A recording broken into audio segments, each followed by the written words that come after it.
Siman que nós temos treino internacional de karate, com diferentes países participando. Nós temos selección de Venezuela, selección de España, selección de Hulanda, selección de Aruba y un par de atletas también invita localmente. Nós temos en total 15 atletas y junto con los coach internacional que está Stanislav Oruna de Ucrania. Ela kunsa acaba ya luna e esta seguinte já sabra. E training está nos doio principal na X-Power FM.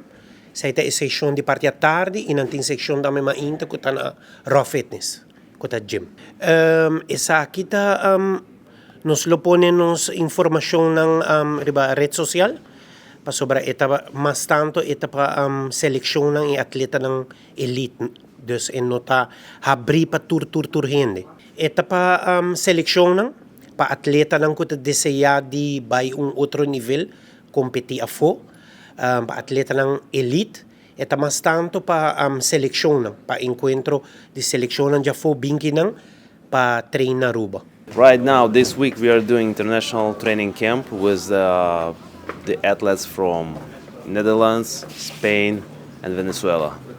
And me myself, I'm from Ukraine, so sharing just my experience with the top level guys who represent their countries. 16. Yeah, that's the first karate event, international karate event that we organized here in Aruba.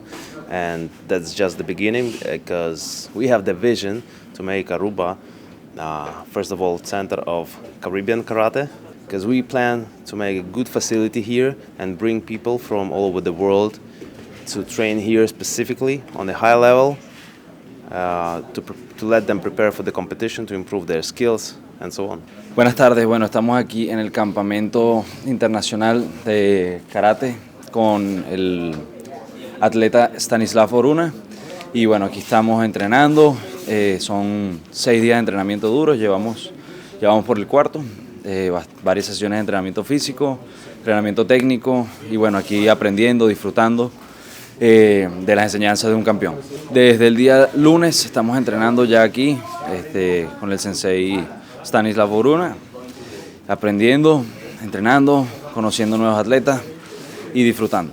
Venimos desde Venezuela, somos 4 atletas, partes del Team Sport Combat y venimos a compartir con otras delegaciones como la de Holanda, la de España, Aruba. Pronto tenemos una competencia.